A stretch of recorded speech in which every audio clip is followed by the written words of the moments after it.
Dans quelques instants, nous rejoignons Jérôme Garraud en direct de Moscou. Pourquoi? Parce qu'il y a une série de sabotages, d'incidents et de frappes qui ont marqué ces dernières heures le conflit. Les Ukrainiens, si je puis dire, frappent sur tous les fronts.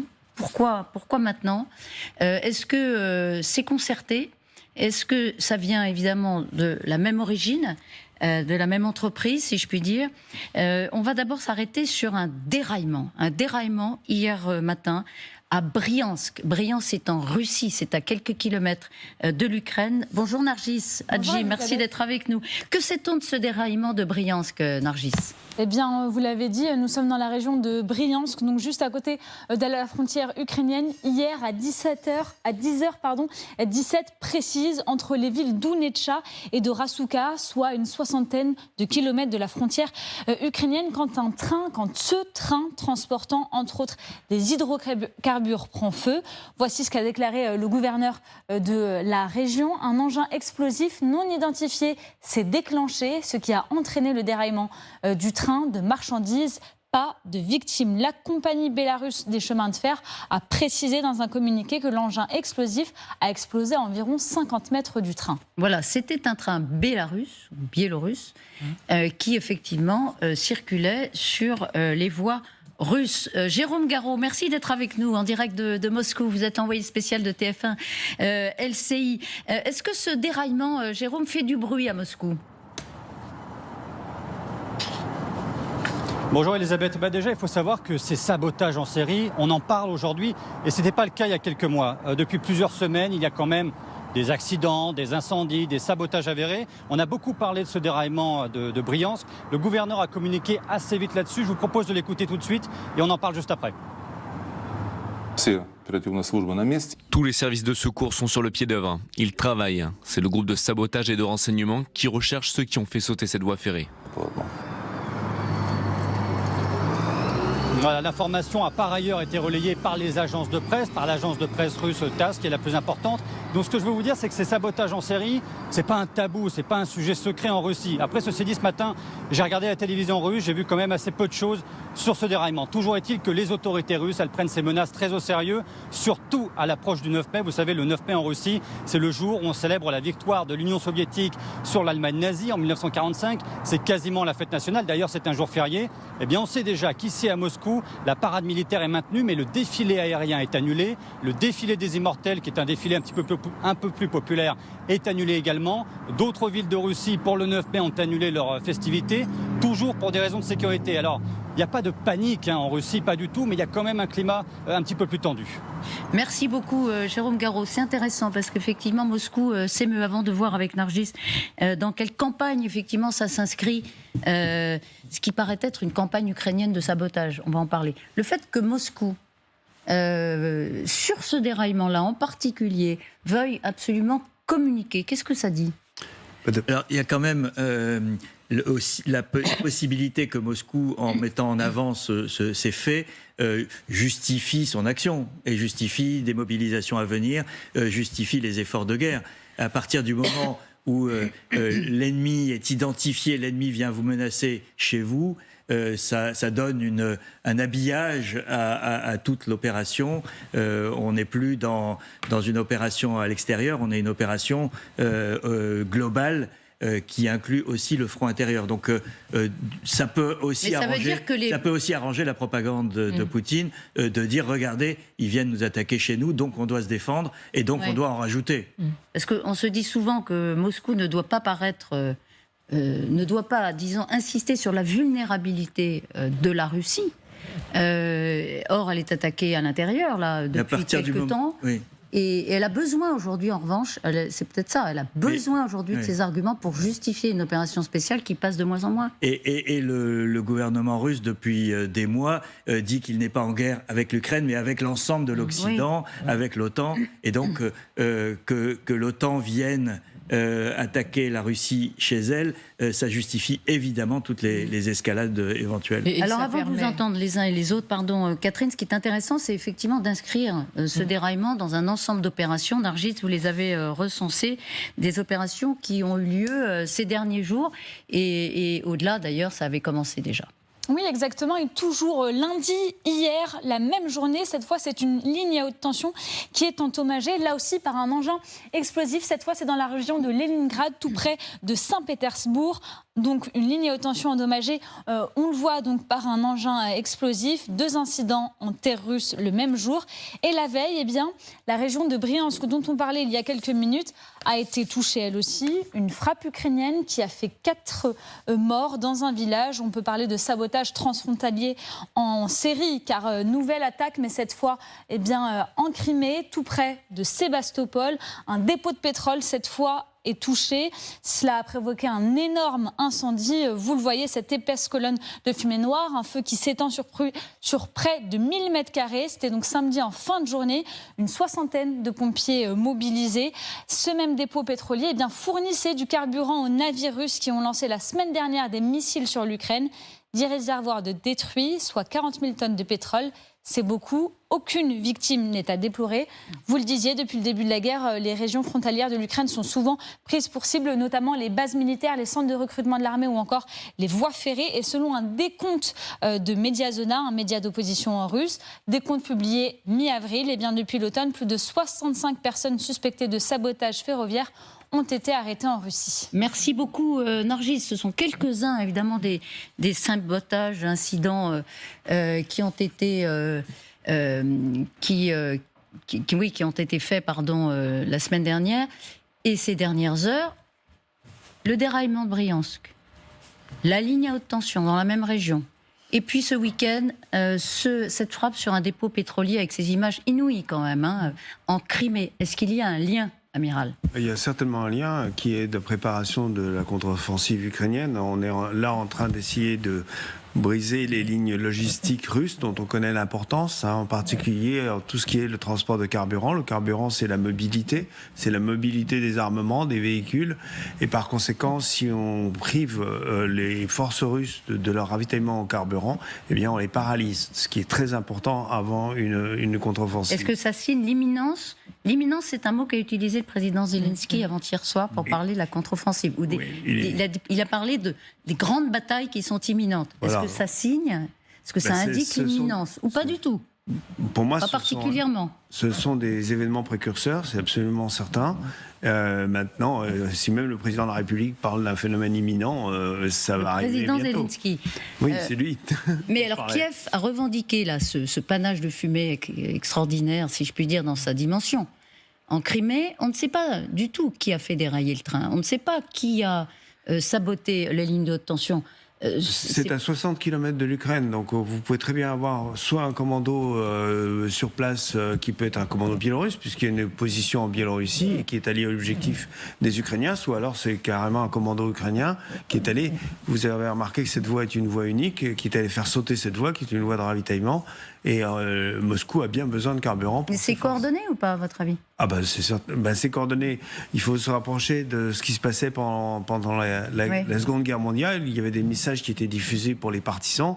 Donc en ce sens, c'était coordonné. On sait qu'avant... Entre les partisans et l'armée régulière. Oui, et il y a un commandement de la résistance en Ukraine. Donc les partisans reçoivent des ordres. Alors ce qu'il y a de commun entre ces attaques, c'est que ça concerne soit le gasoil, soit le carburant, quel qu'il soit, quelle que soit la forme. Donc, et on sait que le carburant, les stocks de carburant, l'acheminement de carburant sont absolument cruciaux dans le cadre de guerre, qu'on soit à l'offensive ou qu'on soit dans la défense. Et on sait par ailleurs que l'armée russe est particulièrement vulnérable à la logistique et à la consommation du carburant. On sait même que l'un des secrets de la victoire de la bataille de Kiev il y a un an pour les Ukrainiens, c'était précisément d'agir de manière extrêmement, ciblés sur les convois de ravitaillement, parce que les Ukrainiens, à l'époque, ne les détruisaient pas. Parce que si on détruit un convoi, par exemple, de ravitaillement en carburant, eh bien, les Russes, ils se rendent tout de suite compte qu'il y a un problème, eh bien, ils envoient un autre convoi, parce qu'à l'époque, ils en avaient encore beaucoup. C'est pour ça que les Ukrainiens, ils ont joué, il y a un an, au nord de l'Ukraine et aux alentours de la capitale. Ils ont joué au chat et à la souris en sabotant une voiture par-ci, une voiture par-là, pour immobiliser les convois, pour que les Russes, qu'ils sont quand même habitués à l'état au mauvais état de leur matériel, ne se rendent pas compte qu'il s'agit du sabotage et qu'il s'agit du fait de ralentir le ravitaillement de leur artillerie qui était déjà près de Kiev. Donc c'est la prenée des jours pour qu'ils dégagent le convoi, qu'il envoie l'autre convoi. Donc vous voyez, c'est un jeu très subtil. Mais là, c'est une autre dimension. Là, on est passé exactement. Là, quand on voit ce dépôt des 40 000 tonnes du carburant à Sébastopol, c'est quand même une attaque extrêmement significative, une cible importante. Et on sait quand même aussi que la Crimée sert de l'arrière-base. Une cible importante, je vous arrête une seconde. Parce qu'effectivement, certains ont noté le fait que c'était très circonscrit. Il n'y a pas eu d'effets collatéraux, de dégâts collatéraux autour. Est-ce que ça peut venir de très loin, ou est-ce que là, à l'évidence, ce sont des pains de plastique qu'on a posés sur des cuves? Là, on sait que pour Sébastopol, normalement, les Russes ont annoncé que c'était bien des drones qui étaient venus et qui avaient réussi ce coup. Alors c'est très c'était précis, un dépôt pétrolier, manifestement, de la marine russe. C'était un dépôt pétrolier, c'est parfaitement circonscrit pour des raisons de sécurité, et donc c'est normal que ce ne soit pas répandu. Pour l'attaque du train, vous diriez que c'est une belle opération, militairement parlant? Militairement, c'est incontestablement une belle opération. Un dépôt de carburant 6 étapes de protection et puis un dépôt de carburant comme ça qui flambe. D'abord, c'est extrêmement symbolique. Ça montre la puissance de l'armée ukrainienne. Ça veut dire qu'il n'était pas très surveillé par les Russes? Non, ils l'étaient, mais ils ont réussi à passer. Bon, voilà, vous souvenez-vous, ça fait quand même déjà pas mal d'attaques de drones sur Sébastopol, que les Russes s'étaient vantés d'avoir pu arrêter. Ben voilà, les Ukrainiens sont passés. Donc c'est une réussite pour eux, c'est incontestable. Ça prive les Russes de leur carburant pour leur flotte. Et puis surtout, n'oublions pas qu'on est en Crimée, que la Crimée a toujours des problèmes de ravitaillement, puisque le pont de Kerch n'est toujours pas complètement opérationnel. Et par conséquent, cette essence-là, il va manquer pour les bateaux, mais le même gazole manquera aussi pour les forces qui pourraient répondre à une invasion ukrainienne. Un dépôt pétrolier ukrainienne. Attaqué comme ça, avec une grande efficacité, des trains qu'on arrive à faire dérailler, quand même. La voie, elle est coupée il doit y avoir un sentiment de fragilité pour toutes les infrastructures russes aujourd'hui, non? Je pense qu'il y a une double dimension. La première, on l'a dit, elle est d'ordre militaire, donc pour affaiblir le dispositif logistique russe avant cette contre-offensive. La deuxième, elle est forcément aussi politique, c'est-à-dire la visibilité de la capacité d'action ukrainienne. Et il ne faut pas oublier que depuis des semaines, on a un front très statique, que l'Ukraine était sur la défensive à Bakhmout, en reculant progressivement, et que là, tout d'un coup, on a cette image d'une Ukraine qui est capable de frapper sur plusieurs fronts à la fois, y compris en dehors de ses frontières, enfin de la zone qu'elle contrôle, et qu'on a une double perspective qui est importante. La première, elle est donc celle de cette contre-offensive. La deuxième, elle est politique internationale, c'est-à-dire qu'on a un certain nombre de rendez-vous dans les prochaines semaines, le G7, le sommet de l'OTAN à Vilnius, et que l'Ukraine a besoin du soutien permanent des Occidentaux en armement, en munitions, en finances, absolument, pour une économie qui est très, très atteinte, et que elle a besoin de montrer son efficacité et sa capacité de frapper. Et c'est ça qu'elle a montré ces derniers jours. Elle l'a montré. Et encore une fois, vous dites que c'est une préparation à la contre-offensive. Tout dépend de la météo. Hein. Ah oui, ça peut arriver malgré tout dans quelques semaines. C'est pas forcément une question de jours.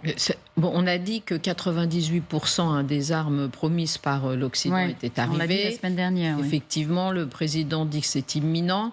Maintenant, c'est pas forcément la réalité. C'est-à-dire que aussi toutes ces opérations préparent évidemment une contre-offensive, mais ça ne veut pas dire qu'elle est forcément justement pour demain matin. Et en attendant, les Ukrainiens, effectivement, doivent prouver qu'ils sont toujours dans l'action et à l'offensive.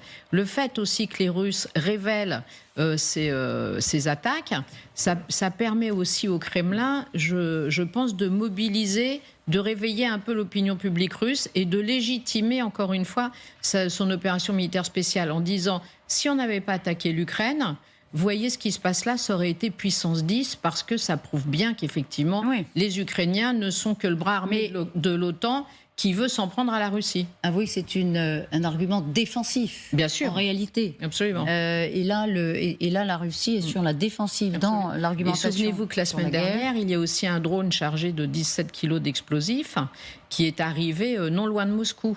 Et non loin surtout d'un site que devait visiter Vladimir Poutine. Donc c'est vrai que tout ça mis bout à bout, c'est pour les Ukrainiens, c'est faire passer le message que plus le temps passe et plus ils ont la possibilité de frapper à peu près où ils veulent, et y compris très loin de la frontière ukrainienne. Votre expertise, Mariana, on parlait de cette prise de parole du président Zelensky dimanche soir. Les grandes batailles sont imminentes. Pourquoi dit-il cela si ça n'est pas le cas? Et s'il le dit, est-ce que ça veut dire que c'est le cas? Alors, Pardon, vous n'avez pas 4 heures. C'est pas... Mais non, mais je serais d'accord avec Amiral. Si le président le dit, c'est que forcément ça va arriver plutôt prochainement, j'ai envie de dire. Le commandant en chef des armées, qui est aussi le leader de la nation en guerre, pour moi, ça serait inconcevable qu'il fasse le jeu de communication vis-à-vis de sa propre nation. Vous voyez ce que je veux dire? Donc forcément, nous avons vu pendant des mois et des mois des déclarations plutôt contradictoires de la part d'un tel ou tel haut fonctionnaire ukrainien, ce qui est normal. On est quand même un peu obligé de noyer le poisson. On n'est pas obligé de faire un télégramme officiel à l'état-major russe. Voilà, attendez-nous à ce moment-là. C'est pour ça qu'on s'interroge. Mais quand le président indique, en s'adressant à sa nation, que cela va arriver prochainement, il me semble logiquement... Prochainement, imminence, c'est un sens précis, l'imminence. Et dans la discussion téléphonique entre Zelensky et Emmanuel Macron il y a 48 heures, on a eu également cet élément de la préparation de cette contre-offensive. Ça a été évoqué à demi-mot dans les communiqués des deux parties. Et ce qu'on a appris depuis, c'est que Emmanuel Macron s'était engagé à de nouvelles livraisons d'armes françaises à l'Ukraine qui seront dans les prochaines semaines. Donc, donc on a évidemment ce côté veillée d'armes qui vient de tous les côtés, quoi. Il y a plusieurs éléments qui l'indiquent. Ils ne peuvent pas se rater, hein, les Ukrainiens. C'est pour ça que... Mais comme vous le soulignez, c'est la météo qui va Ils ne le feront pas simplement peut-être parce que ça a été annoncé. Ils ne peuvent pas se rater, pour conclure. Comme vous le soulignez, c'était la météo qui va être le facteur déterminant. Il faut une période de temps suffisamment claire et suffisamment stable pendant un petit moment, de l'ordre d'une, 2 semaines, pour que les forces puissent se déployer. Et c'est ça maintenant qu'attendent probablement les Ukrainiens. Et pour rajouter à cela, c'est juste pour rappeler que l'Ukraine est un très grand pays. Enfin, l'Ukraine, c'est un peu comme la France. Donc en fait, il faut que le temps soit bon. Précisément là, on compte attaquer. Exactement. On ne sait pas, on compte Hier, attaquer. on a vu, on a ça eu rajoute des inconnus.